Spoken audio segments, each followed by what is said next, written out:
Ora, se eu dissesse apenas senta ou corre, com toda a razão me perguntarias quem ou o que eu responderia homem, ou cavalo, ou animal, ou qualquer outra coisa que ligasse o nome referido ao verbo para completar o enunciado, isto é, a proposição, que poderia ser afirmativa ou negativa. Adeodato, compreendo.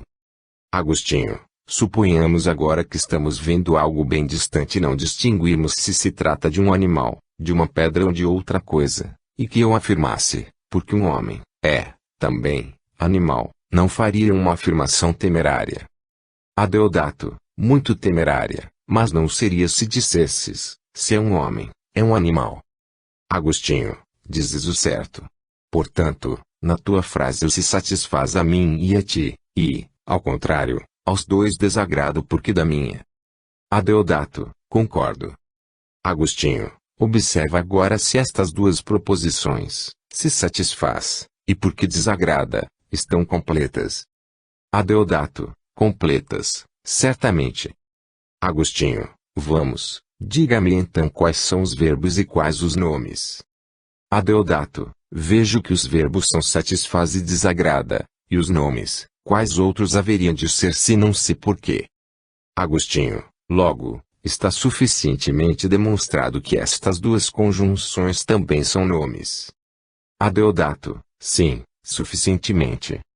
Agostinho, e poderias por ti mesmo, seguindo esta regra, demonstrar a mesma coisa nos confrontos das demais partes da oração? Adeodato, poderia. Capítulo 6. Sinais que significam a si mesmos. Agostinho, vamos em frente, e diga-me se te parece que, assim como concordamos que todas as palavras são nomes, e todos os nomes, palavras, também te parece que todos os nomes são vocábulos e todos os vocábulos nomes. Adeodato, não encontro entre eles outra diferença senão a do som das sílabas. Agostinho, por enquanto, aceito, embora não faltem os que veem entre eles diferença de significado, o que não vem ao caso discutirmos agora. Porém, com certeza compreendes que chegamos àqueles sinais que têm significado recíproco, sem outra diferença que a do som, e aqueles que significam a si mesmos junto com as demais partes da oração. Adeodato, por ora não entendo. Agostinho, não compreendes então que nome significa vocábulo e vocábulo? Nome, e que assim, além do seu som, não há outra diferença entre eles quanto ao nome em geral, mas que, quanto a ser nome em particular, trata-se de uma das 8 partes da oração, sem que naturalmente inclua as outras 7. Adeodato, compreendo. Agostinho, contudo, era isso mesmo que estava dizendo quando afirmava que vocábulo e nome significam-se reciprocamente. Adeodato, entendo, mas o que querias dizer com as palavras significam a si mesmos junto com as demais partes da oração? Agostinho, acaso a discussão anterior não nos provou que todas as partes da oração podem chamar-se tanto nomes como vocábulos, isto é, podem ser significadas pelos termos de nome e de vocábulo? Adeodato, certamente. Agostinho, se te indagasse como chamas o nome em si mesmo, isto é, o som expresso por estas 2 sílabas, seria correto me responder nome? Adeodato, seria correto. Agostinho, e significará a si mesmo, talvez, o sinal com 4 sílabas, quando proferimos conjunct conjunção? Não, porque este termo não pode ser incluído entre as coisas que significa. Adeodato, compreendo perfeitamente. Agostinho, e foi isso que antes afirmamos, que o nome significa a si mesmo tanto quanto os outros nomes que significa, o que podes chamar também do vocábulo. Adeodato, sim, está fácil. Agora porém me ocorre que o termo nome pode ser tomado em sentido geral ou particular, enquanto o vocábulo, ao contrário, não é uma das 8 partes da oração, parece-me, pois, que os 2 termos são diferentes não só pelo som, mas também por isso. Agostinho, acreditas que nome em nome, e onoma nome, tenham algo mais diferente que o som, que também distingue a língua grega da latina? Adeodato, neste caso, sinceramente, nada mais encontro. Agostinho, chegamos, então, àqueles sinais que, além de significantes a si mesmo, com inteira reciprocidade um significa o outro, ou seja, os seus significados mutuamente se significam. Assim, o que este significa também aquele significa e vice-versa, tendo por diferença entre si apenas o som. Este quarto caso, nós o encontramos agora. Os três anteriores referem-se a nome e palavra. Adeodato, chegamos. Capítulo 7. Resumo dos capítulos anteriores. Agostinho, desejaria que fizesses um resumo do que apuramos em nossa discussão. Adeodato, farei o que puder. Antes de mais nada, lembro que por certo tempo indagamos da razão por que se fala, e achamos que se fala para ensinar ou para recordar. Pois, mesmo quando interrogamos, nada mais pretendemos do que fazer e saber ao interlocutor o que dele queremos ouvir. Depois vimos que, ao cantar, o som que emitimos apenas por prazer não pertence propriamente à locução, e quando na oração nos dirigimos a Deus, a quem não se pode ensinar ou recordar algo, o valor das palavras está em admoestar a nós mesmos ou, mediante nós, admoestar e instruir aos outros. O seguir, após teres demonstrado bastante que as palavras nada mais são do que sinais e que não pode existir sinal que não tenha significado, propuseste-me um verso, de cujas palavras busquei explicar o significado, uma por uma. O verso era, Sinil estanta superis placet urbi relinqui. Sua segunda palavra, nil, apesar de familiar a todos, não conseguimos, todavia, encontrar o que significava, pois parecia a mim que nós não a empregamos inutilmente durante a fala, mas para transmitir algo a nosso ouvinte, isto é, parecia-me que esta palavra indicasse, talvez, o estado da mente quando acha que não existe a coisa que procura ou que julga tê-la achado, e tu evitaste com uma brincadeira aprofundar não sei como a questão, adiando para outra ocasião o esclarecimento. Não julgues, porém, que eu esqueça dessa tua dívida comigo. Depois, quando eu buscava explicar a terceira palavra do verso, me convidaste a indicar não outra palavra equivalente mas, pelo contrário, a mostrar a própria coisa que a palavra significa. Respondi, em nossa conversação, que isto não seria possível, e consideramos aquelas coisas que podem ser apontadas aos nossos interlocutores. Pensava eu que isso fosse possível com todas as coisas corpóreas, mas depois achamos que o seria apenas com as visíveis. Daí passamos, não lembro como, aos surdos e aos estreões, observando que exprimem pelo gesto sem voz, não só as coisas visíveis, mas muitas outras e quase todas as que expressamos com palavras, e conviemos que os gestos também são sinais. Voltamos pois a indagar se seria possível indicar, sem empregar sinal algum, as mesmas coisas que indicamos por sinais, sendo aquela parede, aquela cor e tudo que é visível e que é indicado pelo gesto, devemos convir que é sempre indicado por certo sinal. Nisso eu me enganei e respondi que não poderíamos achar nada disso, e, todavia, ficou assente entre nós que seria possível mostrar, sem sinais, aquilo que nós não fazemos no momento da pergunta, mas que podemos fazer depois de interrogados. A locução, porém, não se enquadra nisto, pois quando falamos, se alguém nos perguntar o que é falar, demonstra-se facilmente por si mesmo, falando. Com isso ficou estabelecido que, ou se mostram sinais com sinais ou, com sinais, indicam-se coisas que o não são, ou então, sem sinais podemos mostrar as coisas que podemos fazer depois de interrogados. Desses três casos, consideramos e discutimos com mais detalhes o primeiro. Por esta discussão, ficou esclarecido que existem sinais que não podem, por seu turno, receber significado pelos sinais que eles significam, como ocorre no caso do quadrissílabo conjunctil conjunção, ao passo que existem outros que o podem, como no caso de sinal, e entendemos que significa também palavra, pois sinal e palavras são dois sinais e duas palavras, sinal-palavra, palavra-sinal. Neste caso em que os sinais têm significado mútuo, demonstramos também que uns não têm o mesmo valor, outros o têm igual, e outros finalmente são idênticos. Assim, quando pronunciamos o dissílabo sinal, certamente nos referimos a todos os sinais que podem indicar ou significar uma coisa, mas, se dizemos palavra, esta não se refere a todos os sinais, mas apenas aos que se pronunciam articulando a voz. Donde ficou claro que embora palavra seja indicada com um sinal, e sinal signum, com palavra verbum, isto é, estas duas sílabas por aquelas e aquelas por estas, todavia, sinal vale mais que palavra, porque aquelas duas sílabas, sinal, têm sentido mais amplo que estas, palavras.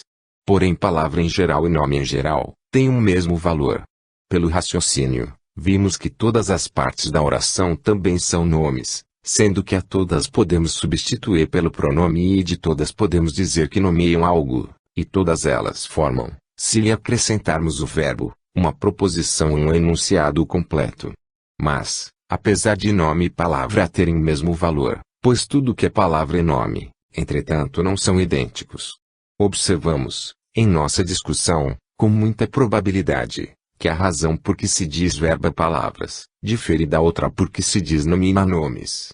Verba diz respeito à percussão, verberatio, do ouvido, e nomina ao conhecimento, commemoratio, notio, nocere, do espírito. Por isso, é correto dizer qual é o nome desta coisa desejando gravá-la na memória, e não usamos, ao contrário, palavra. Entre os sinais que não têm o mesmo valor, mas são completamente idênticos, diferenciando-se só pelo som das letras, encontramos nome, ionoma, nome. Quanto a esse gênero de sinais com significado recíproco, entendi que não encontramos nenhum sinal que, além de significar os outros, não significasse também a si mesmo. Eis tudo o que pude recordar. Tu, que, nesta discussão, apenas falaste sabendo e tendo a certeza, poderás avaliar se meu resumo está correto e ordenado. Capítulo 8. Não se discutem inutilmente estas questões. Assim, para responder aquele que interroga, devemos dirigir a mente, depois de perceber os sinais, as coisas que estes significam.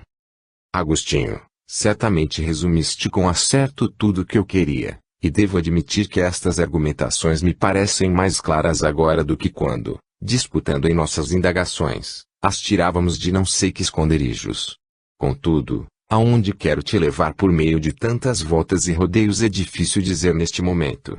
Talvez julgues que foi mero divertimento, ou que nos afastamos das coisas serias com questões menores, buscando nisso, quando muito, uma utilidade por pequena e medíocre que seja. Ora, se estas discussões tivessem que gerar algo de grande ou importante, seria bom que o soubesses agora, ou, ao menos, ter visto um vislumbre. Todavia, eu gostaria que, antes de mais nada, não julgasses eu ter feito contigo uma brincadeira inoportuna, embora às vezes usando de tom jocoso. A minha brincadeira jamais deverá ser tida como infantil, pois eu nunca avisei bens pequenos ou medíocres. No entanto, se te dissesse que era precisamente a eterna bem-aventurança para onde, com a ajuda de Deus, isto é, da própria verdade, pretendia conduzir-te com passos pequenos, ajustados ao nosso pé vacilante, recearia parecer ridículo por ter começado com um caminho tão longo, não em consideração às próprias coisas que são significativas, mas aos sinais. Espero que me perdoes, portanto, se quis fazer contigo uma espécie de prelúdio, não para brincar, e sim para treinar a agilidade e a agudeza da mente, que nos facultarão mais tarde não só suportar, mas também amar a luz e o calor daquela região da vida bem-aventurada. Adeodato, continua por esta senda, pois eu não julgaria desprezível ou de pouco valor qualquer coisa que digas ou faças. Agostinho, então, continuemos. Retomemos aquela parte da nossa discussão sobre os sinais que não significam outros sinais, aquelas coisas que chamamos significáveis. Em primeiro lugar, dize-me se homem é homem. Adeodato, agora, na verdade, não sei se estás brincando. Agostinho, por quê? Adeodato, porque me estás perguntando se o homem é diferente de homem. Agostinho, e julgarias também que estou a zombar de ti se te perguntasse se a primeira sílaba deste nome é mesmo e a segunda amém. Adeodato, certamente. Agostinho, mas negarás que estas duas sílabas deem um amém. Adeodato, e como negar? Agostinho, pergunto, pois, se és o mesmo que estas duas sílabas unidas. Adeodato, de maneira alguma. Porém percebo agora onde queres chegar. Agostinho, fala, então, uma vez que não crês tratar-se de zombaria. Adeodato, julgas, talvez, que se possa concluir que não sou homem. Agostinho, mas diga-me, não pensas o mesmo, já que concordaste ser verdade tudo o que foi dito de onde se tira essa conclusão? Adeodato, Não vou manifestar meu pensamento antes de ouvir de ti qual a intenção da pergunta. Se é homem é homem, te referias às duas sílabas ou ao seu significado? Agostinho, antes, responde-me qual o sentido em que tomaste a minha pergunta, pois, se é ambígua, devias precaver-te e não responder antes de ter certeza quanto ao sentido de minha pergunta. Adeodato, e por que me seria obstáculo esta ambiguidade, uma vez que respondi num sentido e no outro? Naturalmente que homem é homem, e estas duas sílabas nada mais são do que duas sílabas, e o que elas significam nada mais é do que é, homem. Agostinho, brilhante a tua resposta, mas por que tomaste nos dois sentidos apenas, o que se diz, homem e não as demais coisas de que falamos? Adeodato, e de que modo poderia me persuadir de que não tomei assim das outras? Agostinho, se tivesses tomado apenas a minha primeira pergunta só no aspecto do som das sílabas, não me terias respondido nada, pois até poderia parecer-te que nada houvesse indagado, mas, como fiz repercutir no teu ouvido 3 palavras, uma das quais repeti no meio, dizendo, utrum homo sit, se homem é homem, tu tomaste a primeira e a segunda palavra não conforme os mesmos sinais, mas pelo que elas significam, coisa evidenciada pelo simples fato de que te ocorreu de imediato dever responder a minha pergunta com rapidez e desembaraço. Adeodato, dizes a verdade. Agostinho, qual motivo então te fez preferir tomar só a palavra do meio, homo, segundo o som e o significado? Adeodato, mas agora tomo-a exclusivamente pelo seu significado. Concordo contigo não ser possível conversar seriamente, ouvidas as palavras, não evocar logo as coisas de que aquelas são sinais. Por isso, mostra-me como eu pude ser enganado por esse raciocínio, que concluiu que não sou homem. Agostinho, será mais oportuno reapresentar-te as mesmas perguntas, para que tu possas perceber por ti mesmo onde erraste. Adeodato, está bem. Agostinho, não vou perguntar-te o mesmo que antes, pois já o concedeste. Antes, observa com mais atenção, se na palavra homo homem, a sílaba u é outra coisa que não u e a sílaba mu nada mais que mu. Adeodato, não vejo, na realidade, nada além disso. Agostinho, observa ainda se, ao juntar estas duas sílabas, pode-se fazer um homem. Adeodato, absolutamente te concederia isto, uma vez que concordamos, acertadamente, que, depois de ouvir o sinal, a mente examina seu significado, e só após o exame concede ou nega o que foi proposto. Mas aquelas duas sílabas, quando separadas, soam sem qualquer significado, e por isso ficou assente que tem valor apenas como som. Agostinho, estás pois convicto que não se deve responder às perguntas senão de acordo com as coisas que as palavras significam? Adeodato, não vejo como haveria de concordar com isto, desde que se trate de palavras. Agostinho, gostaria de saber o que responderias àquele zombeteiro que, dizem, fez sair um leão da boca do companheiro com quem discutia. Após indagar-lhe se o que dizemos sai da nossa boca, e não lhe sendo possível negá-lo, induziu facilmente o interlocutor a proferir o nome leão. Feito isso, começou a andar ao redor dele e escarnecê-lo, pois admira que aquilo que dizemos sai da nossa boca e não podendo negar que proferir a palavra leão, estava assumindo que, sendo embora boa pessoa, vomitar um animal tão feroz. Adeodato, não seria difícil responder a esse brincalhão, pois eu não concordaria que tudo o que dizemos sai da nossa boca, uma vez que proferimos apenas sinais, e o que da nossa boca sai não é a coisa significada, mas o sinal que a significa, assunto este de que tratamos há pouco.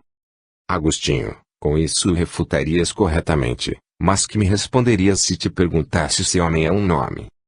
Adeodato, que mais haveria de ser? Agostinho, então, quando te vejo, vejo um nome. Adeodato, não. Agostinho, queres que te diga o que disso resulta? Adeodato, não te incomodes, eu mesmo, ao responder-te que um homem é nome quando me perguntaste se homem era nome, reconheço que declarei não ser eu homem, e fiz isto apesar de já termos estabelecido que só devemos admitir ou negar o que é dito conforme o significado das coisas. Agostinho, parece-me, todavia, que não foste incidir nesta resposta sem motivo, pois a própria lei da razão, gravada em nossas mentes, pode iludir a tua vigilância. De fato, Se te perguntasse o que é o homem, responderias talvez, animal. Porém, se te perguntasse que parte da oração é homem, só poderias responder corretamente dizendo nome. Por aí concluímos que homem é nome e animal. O primeiro, ser nome, dizemos enquanto sinal. O segundo, ser animal, quanto a coisa significada. Se alguém, pois, me perguntasse se homem é nome, responderia que é, uma vez que esta pergunta deixa entender que a indagação é a respeito de homem só como sinal. Se, ao contrário, me perguntar se homem é animal, anuirei mais facilmente porque, mesmo que se omitissem os termos nome e animal indagando apenas o que é o homem, obedecendo aquela regra do falar que já estabelecemos, a minha mente voltar-se-ia para o significado daquelas duas sílabas e só poderia responder animal, e até poderia acrescentar a definição completa, isto é, animal racional, mortal, não te parece? Adeodato, certamente, mas, se concordamos que é um nome, como nos subtrairmos à conclusão desagradável de que não somos homens? Agostinho, demonstrando que a ela não se chegou pelo sentido das palavras, quando concordamos com o nosso interlocutor. E se este quisesse deduzi-la da palavra considerada como sinal, nada haveria a temer, pois qual prejuízo haveria em confessar que não sou aquelas duas sílabas? Adeodato, nada mais verdadeiro. Mas por que então incomoda ouvir dizer, tu não és homem, uma vez que, pelo que já vimos, é uma verdade incontestável? Agostinho, por ser difícil evitar de pensar que aquela conclusão, ao ouvirmos estas duas sílabas, não se relacione com seu significado, pela regra de grande e natural valor, segundo a qual a nossa atenção, ao ouvirmos os sinais, volta-se logo para as coisas significadas. Adeodato, aceito quando dizes. Capítulo 9. Se devemos preferir as coisas, ou o conhecimento delas, aos sinais. Agostinho, queria, pois, que bem compreendesse que são mais importantes as coisas significadas do que seus sinais. Tudo o que existe em função de outra coisa, necessariamente tem valor menor que a coisa pela qual existe, se concordas com isso. Adeodato, parece-me impróprio concordar com isto sem refletir. Quando, por exemplo, se diz, Coenum Lamaçal, parece-me que este nome seja em muito superior à coisa que significa.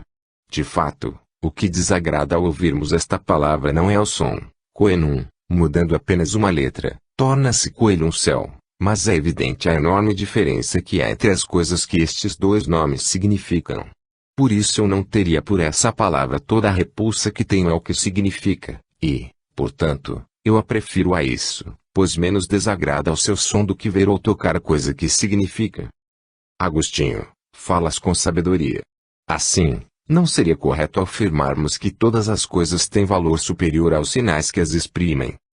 Adeodato, assim parece.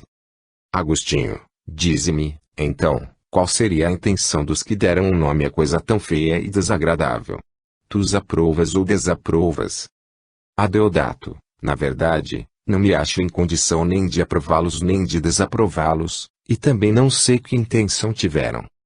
Agostinho, poderás, ao menos, dizer-me qual a tua intenção, a finalidade de pronunciares esse nome?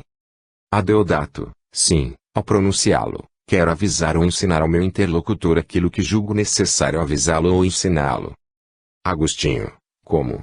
O fato de ensinar e avisar, ou de receber tal ensinamento, facilmente expresso com este nome, não deveria talvez ser-te mais caro que a própria palavra? Adeodato, admito que o conhecimento obtido por este sinal seja preferível ao próprio sinal, mas não preferível à coisa em si. Agostinho, então, no que acima afirmamos, embora seja falso que devemos sempre preferir as coisas aos seus sinais, é verdade que tudo que existe em função de outra coisa não tenha valor menor que a coisa pela qual existe. O conhecimento, pois, do lamaçal, para o qual foi instituído esse nome, há de ser considerado mais que a palavra que, por sua vez, vimos ser preferível ao próprio lamaçal. E é bem esse o motivo do conhecimento ser preferível ao sinal de que estamos tratando, pois este existe devido àquele não aquele por causa deste. Assim, aquele glutão, devoto ao ventre, conforme relata o apóstolo, quando disse que vivia para comer, foi contestado por um homem sóbrio, que lhe ouviu as palavras e, não tolerando-as, assim o redarguiu, bem melhor seria que comesses para viver. E vemos que o sóbrio falou assim seguindo essa mesma regra. Regra que estabelece que tudo o que é devido a outra coisa, como no caso de comer que é subordinado ao viver, é inferior à coisa pela qual existe.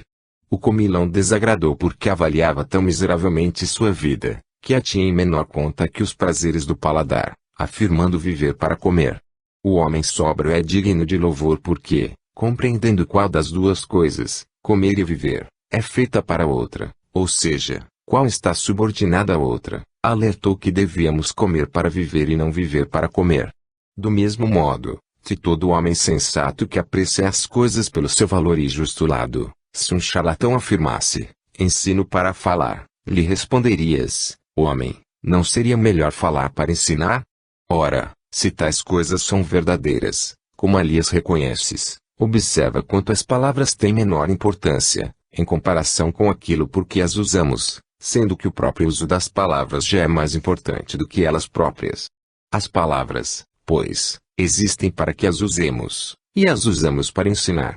Por isso, ensinar é melhor que falar, e assim o discurso é melhor que a palavra.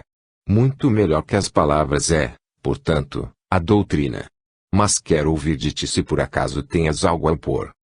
Adeodato, concordo em que doutrina seja preferível às palavras, mas talvez se possa levantar objeção contra a regra que diz, tudo o que existe em função de outra coisa é inferior àquilo pelo qual existe. Agostinho, trataremos disto a seu tempo e com mais detalhes. Por enquanto, o que concedes já basta para que eu chegue aonde me proponho. Concordas, pois, que o conhecimento das coisas é mais importante que os sinais que as exprimem. Por isso, o conhecimento das coisas significadas deve ser preferido ao conhecimento dos sinais, não te parece? Adeodato, mas eu disse, por acaso, que o conhecimento das coisas não é superior ao dos sinais, ou melhor, que é superior aos próprios sinais. Por isto hesito em concordar contigo neste ponto.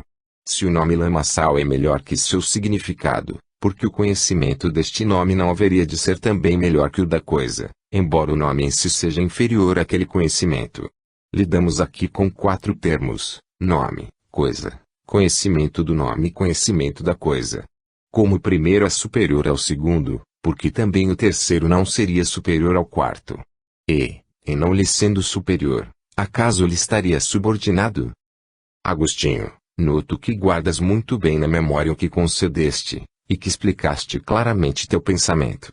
Creio porém, e compreendes como este nome trissílabo vício, quando pronunciamos, é melhor, como som, do que seu significado. Entretanto, o simples conhecimento do nome é bem menos valioso que o conhecimento dos vícios. Assim, ainda que consideremos aqui os 4 termos que mencionaste, nome, coisa, conhecimento do nome, conhecimento da coisa, com razão nós preferimos o primeiro ao segundo. Quando Pércio escreve na sua sátira este nome, dizendo, sexto pedic vitium, mas este se admira do vício, não só não torna viciado o verso, mas, pelo contrário, de algum modo dá-lhe beleza, apesar do significado desse nome ser sempre execrável, onde quer que se encontre. Mas observamos também que não é tampouco preferível o terceiro termo ao quarto, e sim o quarto ao terceiro. O conhecimento deste nome, vício, é bem menos importante se comparado ao conhecimento dos vícios. Adeodato, acreditas pois, que tal conhecimento, apesar de nos tornar mais mesquinhos, teria de ser preferido?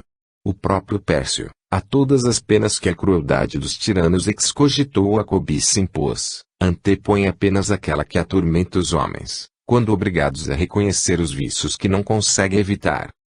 Agostinho, assim, também chegarias a negar que deve ser preferido o conhecimento das virtudes ou do seu nome, pois saber da virtude e não possuí-la é um suplício, que aquele poeta satírico almejou como castigo dos tiranos. Adeodato, Deus me livre de tal loucura. Entendo que não devemos culpar os próprios conhecimentos, entre os quais o da moral, a mais excelsa disciplina com que se educa o espírito, mas sim, que devemos considerá-los, como creio que também Pércio pensava, os mais míseros dos que são atacados por tal doença, que nem um tão grande remédio pode curar. Agostinho, entendimento correto, mas em que pesa o pensamento de Pércio? Não estamos submetidos, nisso, a tal autoridade, ainda mais que é difícil elucidar aqui qual conhecimento deve ser preferido ao outro. Por ora, estou satisfeito com o que conseguimos, isto é, ter o conhecimento das coisas que são significadas como um valor superior, se não ao conhecimento dos sinais, pelo menos aos sinais em si. Por isto voltemos agora a discutir sobre o gênero das coisas que podem se mostrar por si mesmas, como dizíamos, sem sinais, como sejam, comer, passear, sentar, fazer e semelhantes. Adeodato, volto a meditar sobre as tuas palavras. Capítulo 10. Se é possível ensinar algo sem sinais. As coisas não se aprendem pelas palavras. Agostinho, parece-te que podemos indicar, sem uso de sinais, tudo o que podemos fazer, logo após sermos interrogados, ou algo deve ser excluído. Adeodato, na verdade, tenho pensado muito neste gênero de coisas, sem todavia encontrar nada que se possa ensinar sem sinal, executando, talvez, o próprio falar e ensinar, mas este só se nos perguntarem o que é ensinar. Parece-me que quem pergunta, qualquer coisa que eu faça após a indagação para que aprenda, não o pode aprender através da própria coisa, que deseja lhe seja mostrada. Por exemplo, se quando estou fazendo outra coisa, alguém me perguntasse que é caminhar e eu, imediatamente, buscasse demonstrar-lhe a coisa sem usar sinais começando a caminhar, como poderia evitar que ele entendesse que caminhar é apenas o quando andei?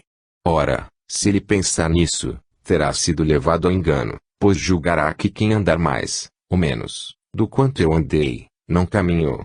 E o que vale quanto a esta palavra aplica-se também a todas aquelas que julguei se possam mostrar sem sinal, menos as duas que exclui. Agostinho, concordo com isso, mas não te parece que falar é uma coisa e ensinar é outra? Adeodato, certamente, pois se fossem a mesma coisa não se poderia ensinar senão falando. Ora, como muitas coisas são ensinadas com outros sinais que não palavras, quem poderia negar a diferença? Agostinho, ensinar e significar são a mesma coisa ou diferem em algo? Adeodato, creio que a mesma. Agostinho, será correto afirmar que nós usamos de sinais, que significamos, para ensinar? Adeodato, sem dúvida. Agostinho, se alguém afirmasse que ensinamos para usar sinais, para significar, não seria facilmente refutado pela afirmação precedente? Adeodato, seria.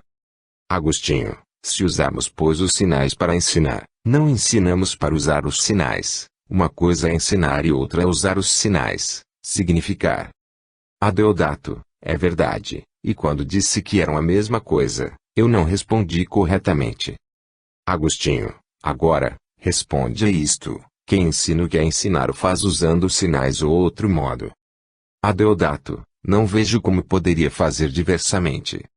Agostinho, não é pois verdade a tua afirmação anterior, isto é, que não se pode ensinar sem sinais a quem indague o que é ensinar, porque constatamos que nem mesmo isto podemos fazer sem usar sinais, pois me concedeste que uma coisa é usar sinais, significar, e outra ensinar. Se são coisas distintas e uma se mostra pela outra, quer dizer que certamente não se mostra por si mesma, como te pareceu. Portanto até aqui nada encontramos que se mostre por si mesmo, salvo a palavra que, entre as outras coisas, significa também a si mesma, mas como ela também é um sinal, parece nada haver que possa ensinar-se sem sinais. Adeodato, nada tenho a opor. Agostinho, concluímos então que nada pode ser ensinado sem sinais, e que o próprio conhecimento tem de ser, para nós, mais caro que os sinais pelos quais o obtemos, embora nem todas as coisas que eles exprimem devam ser preferidas aos seus próprios sinais. Adeodato, parece ser assim mesmo. Agostinho, lembras quantas voltas demos para chegar a tão modesto resultado? Desde o começo de nossa conversa, que dura já um bom tempo, fatigamo-nos bastante para descobrir estas três coisas. 1. Será possível ensinar sem sinais. 2. Se havia sinais preferíveis às coisas que expressam. 3. Se o conhecimento das coisas pode ser melhor que os sinais. Mas há ainda uma quarta que gostaria de saber agora, se as coisas que encontramos, estão para ti claras e não te deixam possibilidade de dúvida. Adeodato, seria mesmo agradável, depois de tantos rodeios, que tivéssemos chegado à certeza, Mas esta pergunta gera em mim certa inquietação, que me impede de assentir. Tenho a impressão que tal não me perguntarias se não tivesses alguma objeção a apresentar, e o emaranhado do assunto não me permite ver tudo e responder com segurança, pois, entre tantos véus, temo que se esconda algo que os olhos da minha mente não possam divisar. Agostinho, agrada-me a tua dúvida, porque revela uma alma sem leviandade, e isto garante imensamente a tranquilidade. É de fato difícil não se perturbar quando o que nós tínhamos como ponto de consenso fácil e pacífico é derrubado e como que arrebatado das mãos por discussões. Por isso, como é justo ceder depois de observar e examinar bem os motivos, assim é perigoso conservar como coisa certa o que não é. Às vezes, quando desmorona aquilo que tínhamos como estável e permanente, pode haver o receio que se gere tão grande aversão ao medo da razão, que nos pareça não podermos mais depositar nossa fé nem sequer na verdade mais evidente. Mas, vamos adiante. Reexaminemos, agora um pouco mais rapidamente, se tens razão de duvidar. Pergunto, se alguém, que não conheça as armadilhas que se tendem aos pássaros com varas e visco, deparasse com um caçador com este arnês, e que vai indo pelo caminho sem ter começado ainda a sua tarefa e, vendo o caçador, apressasse o passo, e estranhando em seu íntimo tudo aquilo, se perguntasse o que poderiam significar aqueles apetrechos, e o caçador, sentindo-se observado e admirado, para fazer mostra de si, exibisse a cana e o falcão, conseguisse atrair e apanhar um passarinho, diga-me, o caçador, sem usar de sinais, mas usando a própria coisa, não estaria a ensinar ao seu espectador o que esse queria saber. Adeodato, parece-me que o caso é semelhante àquele que mencionei, isto é, de quem pergunta o que é caminhar. Neste caso também não acho que foi mostrada toda a arte de caçar. Agostinho, é simples desfazer-se desta impressão, eu acrescento, se aquele espectador fosse inteligente o bastante para compreender por inteiro a arte de caçar só pelo que viu, isto bastaria para demonstrar que alguns homens podem ser ensinados sem sinais sobre algumas coisas, embora não sobre todas. Adeodato, no caso, também posso acrescentar isto, quem pergunta o que é caminhar, se for bem inteligente, compreenderá por inteiro o que é caminhar, bastando que se lhe mostrem uns poucos passos. Agostinho, podes, eu concordo com prazer. Chegamos pois a esse resultado, ou seja, que umas coisas podem ser ensinadas sem sinais, sendo portanto falso aquilo que há pouco nos parecia verdadeiro, isto é, não existir nada que se possa mostrar ou ensinar sem sinais, e acode a nossa mente não uma ou duas coisas, mas milhares que, sem precisar de sinal algum podem mostrar-se por si mesmas.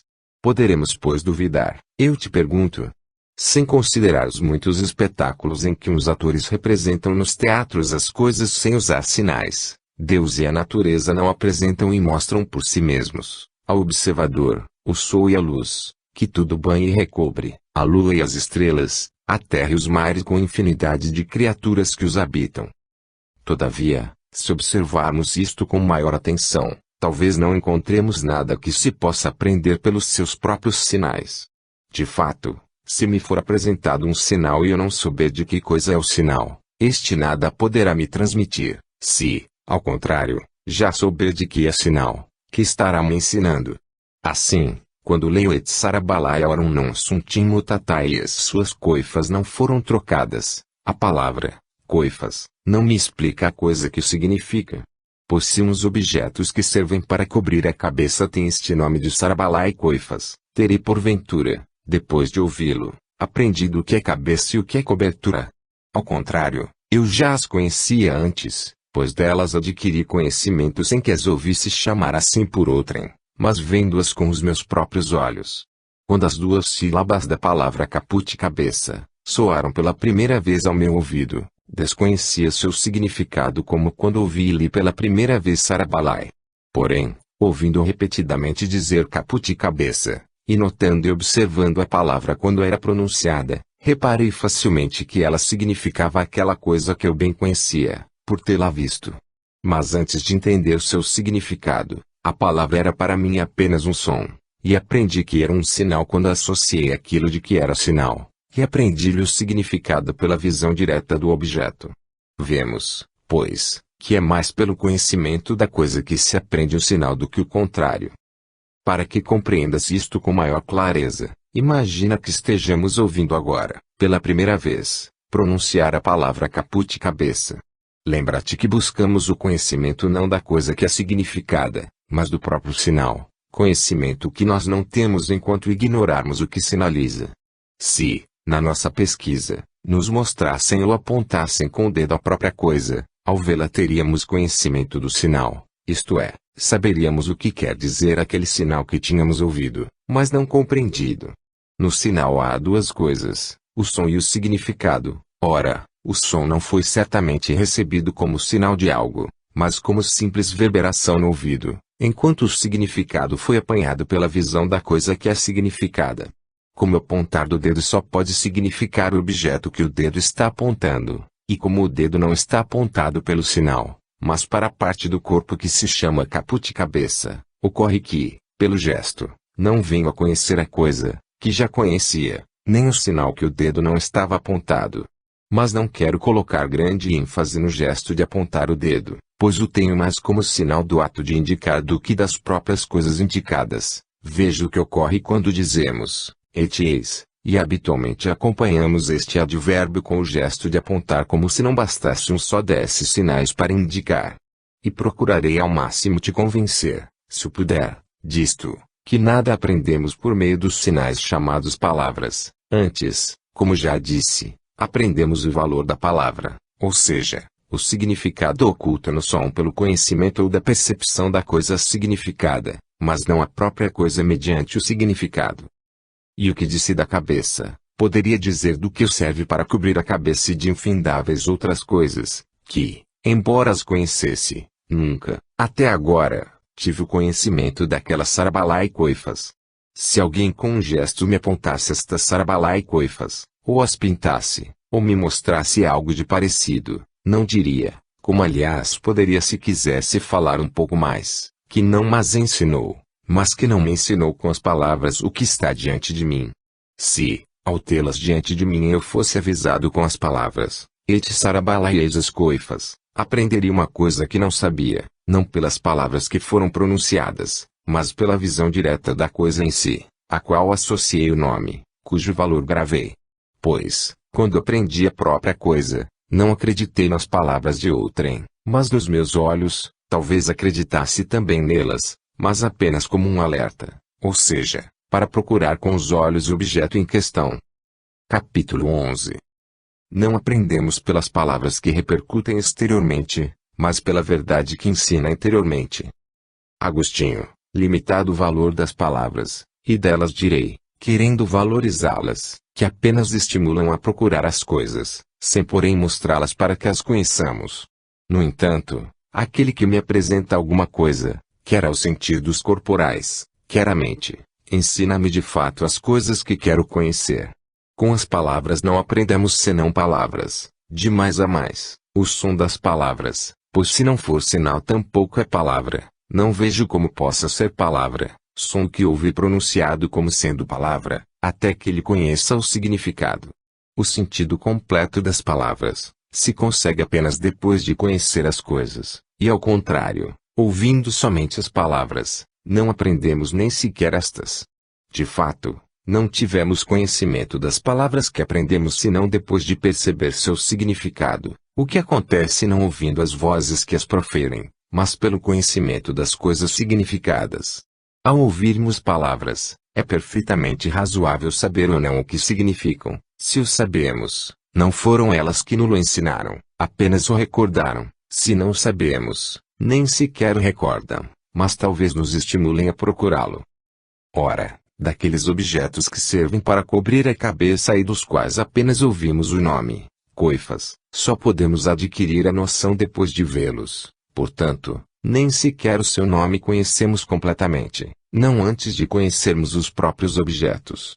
Todavia, podes afirmar que de nenhum modo senão pelas palavras, aprendemos o que se narra a respeito dos 3 jovens, aqueles que com sua fé e religião venceram o rei e as chamas, quais os hinos de louvor que cantaram a Deus, quais as honras que mereceram do próprio inimigo. Responder-te-ei que já conhecemos todas as coisas significadas por aquelas palavras, Pois eu já tinha na minha mente o que significa três jovens, o que é forno, o que é fogo, o que é rei, o que quer dizer ser preservado do fogo, e por fim, as demais coisas significadas por aquelas palavras. Mas, como aquelas Sarabalá e Coifas, ficam para mim desconhecidos os jovens Ananias, Azarias e Misael, nem os seus nomes me ajudaram a conhecê-los. E confesso que, mais que saber, posso afirmar minha crença que tudo o que se lê naquela narração histórica tenha ocorrido naquele tempo assim como foi escrito, e os próprios historiadores a quem prestamos fé não ignoravam esta diferença. Diz o profeta: se não credes, não entendereis, e certamente não diria isto se não tivesse por necessário estabelecer uma diferença entre as duas coisas. Por isso, creio tudo o que entendo, mas nem tudo o que creio entendo. Tudo o que compreendo conheço, mas nem tudo o que creio conheço. Eu sei quanto é útil crer também em muitas coisas que não conheço, utilidade que se aplica também na história dos três jovens. Como não posso saber a maioria das coisas, sei porém que é útil acreditar nelas. Quanto às coisas que compreendemos, não consultamos a voz de quem fala, que é exterior, mas a verdade que dentro de nós reside, em nossa mente, estimulados talvez pelas palavras a consultá-la. Quem é consultado ensina em verdade, e este é o Cristo que habita, como foi dito, no homem interior, isto é, a virtude única de Deus e a eterna sabedoria, que toda alma racional consulta, mas que se revela ao homem na medida de sua própria boa ou má vontade. E se ocorre o erro, isto não acontece por falha da verdade consultada, como não é por erro da luz externa que os olhos se enganam, esta luz que consultamos a respeito das coisas visíveis, para que não-las torne claras na proporção em que nos é permitido distingui-las. Capítulo 12. Cristo é a verdade que ensina interiormente. Agostinho: ora, se para as cores precisamos de luz, e para as outras coisas que nosso corpo percebe interpelamos os elementos do mundo, os objetos percebidos e os próprios sentidos são instrumentos de que a mente se serve para conhecer as coisas externas. Todavia, para aquelas coisas que conhecemos pela inteligência consultamos, por meio da razão, a verdade interior, e o que diremos, para que fique claro, senão que pelas palavras nada mais aprendemos além do som que atinge nosso ouvido. Pois todas as coisas que percebemos, ou são apanhadas pelos sentidos físicos ou pela mente. Chamamos as primeiras sensíveis, e as segundas inteligíveis ou, para usar a linguagem de nossos autores, as primeiras carnais e as segundas espirituais. Quanto às primeiras, se estiverem ao nosso alcance podemos responder, como quando estamos olhando a lua, e alguém nos pergunte o que é ou onde ela está. Neste caso, quem pergunta, se não enxerga ou acredita ou não nas nossas palavras, mas não aprende de modo algum, a menos que também veja o que lhe está sendo afirmado e, nesse caso, não aprende pelo simples som das palavras, mas pelas coisas mesmas e que ferem seus sentidos. As palavras, pois, têm o mesmo som para quem vê, como para quem não vê. Se porém somos indagados, não sobre as coisas presentes, mas sobre as que percebemos outrora, respondendo, não fazemos referências às mesmas, mas às suas imagens gravadas em nossa memória. Não sei como poderíamos chamar tais imagens de verdadeiras, pois percebemos serem falsas, a não ser que acrescentemos que sua visão e percepção não são atuais, mas pretéritas. Portanto, nós gravamos nos meandros da memória as imagens como documentos das coisas que percebemos, contemplando-as com honestidade na nossa mente. Não mentimos quando falamos. Mas estes são documentos válidos só para nós, pois quem nos ouve, se as percebeu ou presenciou, não as aprende pelas minhas palavras, mas as reconhece nas imagens que também levou consigo. Todavia, se nunca as percebeu, todos concordarão que ele mais do que aprender, crê nas palavras. Tratando das coisas que percebemos pela mente, isto é, por meio do intelecto e da razão, estamos ainda tratando de coisas que temos como presentes, sob a luz interior da verdade, que ilumina o homem interior, que dela desfruta. Mas também aqui nosso interlocutor conhece o que eu digo pela sua própria contemplação, e não mediante minhas palavras, posto que ele também veja por si a mesma coisa com olhos interiores e simples. Portanto, nem sequer a este, que vê as coisas na verdade, ensino algo dizendo-lhe a verdade, uma vez que não aprende pelas minhas palavras, mas pelas próprias coisas que Deus a ele revela em seu interior, E ele, interrogado sobre elas, sem mais, poderia responder: ora, haverá absurdo maior que acreditar que minhas palavras possam ter instruído aquele que, interrogado antes de minha preleção, poderia responder sobre o assunto. O caso, que ocorre com frequência, de alguém interrogado negar algo e depois, estimulado por ulteriores perguntas, vir a concordar, depende da fraqueza da sua visão que não pode abarcar todas as coisas pela luz interior, e é isto sendo levado, por partes sucessivas, pelas perguntas inerentes às mesmas partes de uma verdade única, que ele não podia intuir, de uma só vez, no seu conjunto. Se chegar isso por meio das perguntas, não significa que as palavras lhe ensinaram alguma coisa, mas apenas que lhe ofereceram um meio, uma capacitação para enxergar no seu interior. Seria assim se eu te arguisse sobre o que estamos tratando agora, isto é, se é possível ensinar algo pelas palavras, e tu, na incapacidade de abranger com a mente a questão inteira, julgasses, no primeiro momento, absurda a pergunta. Por isso, foi preciso apresentar a pergunta na medida da tua capacidade de ouvir o mestre interior, e dizer-te as coisas que, quando ouves, confessas com certeza serem verdadeiras e que afirmas conhecê-las bem. Onde aprendeste? Responderias, talvez, que fui eu quem te ensinou.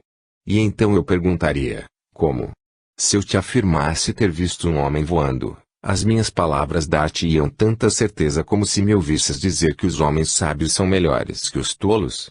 Certamente, depois de negar, responderias não acreditar na primeira ou, mesmo que acreditasses, que ela é para ti completamente desconhecida, e no entanto que sabes com certeza a segunda. Compreenderias pois com clareza que nada aprendeste com minhas palavras, nem aquilo que ignoravas, nem aquilo que já sabias ultimamente, pois jurarias, ao ser interrogado parte por parte sobre as duas coisas, que a primeira te era desconhecida e a segunda, conhecida. E então chegarias a admitir tudo o que antes negavas ao reconhecer como claras e certas as partes que compõem a questão, isto é, que a respeito de tudo o que falamos, quem nos está ouvindo ou desconhece se não verdadeiras, ou sabe que são falsas, ou sabe que são verdadeiras. No primeiro caso, ou crê, ou opina, ou duvida. No segundo, nega. No terceiro, afirma. Mas em nenhum dos três aprende. Tanto aquele que depois de me ouvir ignora a coisa, como quem reconhece que ouviu falsidades e como quem, interrogado, poderia repetir o que foi dito, demonstra que nada aprendeu pelas minhas palavras. Capítulo 13. A força das palavras não consegue mostrar sequer o pensamento de quem fala. Agostinho, e também no tocante às coisas que se contemplam com a mente, aquele que não entende, inutilmente ouve as palavras de quem as vê, a não ser porque é útil acreditar em tais coisas enquanto se ignoram. Aquele porém que as pode ver interiormente, é discípulo da verdade, exteriormente, é juiz de quem fala, ou melhor, das suas palavras, pois muitas vezes sabe as coisas que foram ditas, enquanto quem as disse não as sabe. Seria este o caso em que alguém, acreditando nos epicuristas e julgando mortal a alma, repetisse os argumentos já tratados pelos mais sábios sobre a sua imortalidade, na presença de quem pode intuir as coisas espirituais. Este julgaria que aquele diz a verdade, ou antes considerar a falácia o que diz. Devemos, pois, acreditar que quem não sabe pode ensinar? E, no entanto, usa as mesmas palavras que também usaria aquele que sabe. Por isso tudo, nem sequer resta às palavras o papel de manifestar ao menos o pensamento de quem fala, pois é duvidoso se sabe ou não o que diz. Considera também os mentirosos e enganadores, e facilmente compreenderás que, com as palavras, eles não só não revelam, mas até ocultam o pensamento. Jamais duvidaria que as palavras sinceras se esforcem e façam o melhor para manifestar o espírito de quem fala, o que conseguiriam, e seria ótimo para todos se não fosse permitido aos mentirosos falarem. Todavia, repetidamente percebemos em nós mesmos e nos outros que as palavras não expressam o pensamento, e isto pode acontecer de duas maneiras, ou quando as palavras que gravamos e repetimos saem da boca de quem está pensando em algo diferente, o que acontece a miúde quando cantamos um hino, ou quando nos saem umas palavras em vez de outras, contra a nossa vontade, por um lapso da própria língua. Também neste caso não são transmitidos os sinais das coisas que temos na mente. Os mentirosos, Sem dúvida, também pensam as coisas que dizem, e embora nós não saibamos se falam a verdade, sabemos porém que eles têm em mente o que dizem, a menos que lhes aconteça uma das coisas que eu mencionei, e se me objetarem que, às vezes, isto pode ocorrer, e que, quando ocorre, isto aparece, ainda que muitas vezes possa ficar oculto, e que eu, ao ouvir tais coisas, às vezes também possa ser enganado, não me oporei. E há ainda outro caso, bastante frequente e origem de inúmeras controvérsias, quando quem fala exprime de fato seu pensamento, mas apenas para si para uns poucos, e não para o interlocutor e para os demais. Por exemplo, se alguém em nossa presença afirmasse que o homem é superado em valor por alguns animais, não o toleraríamos e logo refutaríamos com grande veemência esta falsa e perniciosa afirmação, e talvez por valor ele entenda a força física, e com tal palavra enuncia mesmo o que pensava, sem mentir, sem engano, sem ocultar as palavras gravadas na memória, agitando na mente alguma outra coisa, sem que por um lapso da língua fale algo diverso do que corresponde ao seu pensamento, estaria apenas chamando com um nome diverso do nosso coisa que pensa, e nós teríamos concordado imediatamente com ele, se houvéssemos intuído o seu pensamento, o que não conseguiu explicar-nos com as palavras de sua afirmação. Dizem que a definição pode sanar tal erro, assim, se nesta questão se definisse o que é valor, virtus, tornar-se-ia claro, dizem, que a controvérsia gira só em torno da palavra, e não da coisa. Mas, mesmo concordando com isto, quantos bons definidores poderemos encontrar? E isso embora se tenha discutido bastante sobre a arte de definir, o que não é oportuno tratarmos aqui, nem merece sempre a minha aprovação. Nem considero o caso de não ouvirmos bem umas coisas e disputarmos longamente sobre elas como se as tivéssemos ouvido. Quando, há pouco, quis dizer misericórdia com uma certa palavra púnica, afirmaste ter ouvido, daqueles que têm familiaridade com esta língua, que aquela palavra significa piedade. Eu opunha-me, afirmando que tinhas esquecido de tudo o que tinhas ouvido, pois me parecia teres dito não piedade, mas fé, embora tivéssemos sentados bem perto, e certamente estas duas palavras não podiam levar a enganos pela semelhança do som. Por um bom lapso de tempo pensei, todavia, que não soubesses aquilo que te fora dito, e no entanto era eu que não sabia o que havias dito. Ora, se eu tivesse ouvido claramente as tuas palavras, não teria recebido a impressão, nada absurda, que a língua púnica indicasse com o mesmo vocábulo piedade e misericórdia. Tais coisas ocorrem com frequência mas, como disse, vamos deixá-las de lado, para não dar a impressão que quero atribuir culpa às palavras pela negligência de quem ouve, ou até pela surdez dos homens. O que mais aflige é o que disse acima, isto é, o não conseguirmos conhecer o pensamento de quem fala, embora ouvindo claramente as palavras, e palavras latinas, e sendo nós da mesma língua. Capítulo 14. Cristo ensina interiormente, o homem avisa exteriormente pelas palavras. Agostinho, porém agora admito que, quando as palavras tenham sido ouvidas por quem já as conhece, a este possa parecer que quem fala tenha realmente pensado no seu significado, mas significará talvez que também aprendeu o que agora estamos indagando, isto é, que aquele tenha falado a verdade. E, porventura, os mestres pretendem que se aprendam e retenham os seus conceitos pessoais e não as disciplinas mesmas que querem ensinar quando falam. Mas quem seria tão tolo em mandar o seu filho à escola para que aprenda o pensamento do professor? Mas quando tiverem exposto com palavras todas as disciplinas que dizem professar, inclusive as que concernem a virtude e a sabedoria, então os discípulos irão considerar consigo mesmos se as coisas ditas são verdadeiras, consultando a verdade interior conforme sua capacidade. E é então que, finalmente, aprendem, e, quando dentro de si descobrem que as coisas ditas são verdadeiras, louvam os mestres sem perceber que elogiam homens mais doutrinados que doutos, se é que aqueles também sabem o que dizem. Erram, pois, os homens ao chamar de mestres outros homens, porque na maioria dos casos entre o tempo da audição e o tempo da cognição não se interpõe tempo algum, e, como depois da admoestação do professor, logo aprendem em seu íntimo, julga que aprenderam pela fala do mestre exterior, que nada mais faz do que admoestar. Mas sobre a importância das palavras, bem considerada no seu conjunto, não é pequena, falaremos, se Deus permitir, Em outro lugar. Por ora avisei-te apenas que não lhes atribuas importância maior do que é necessário, para que não se creias, mas também comece a compreender quão grande é a verdade do que está escrito nos livros sagrados, que não se chame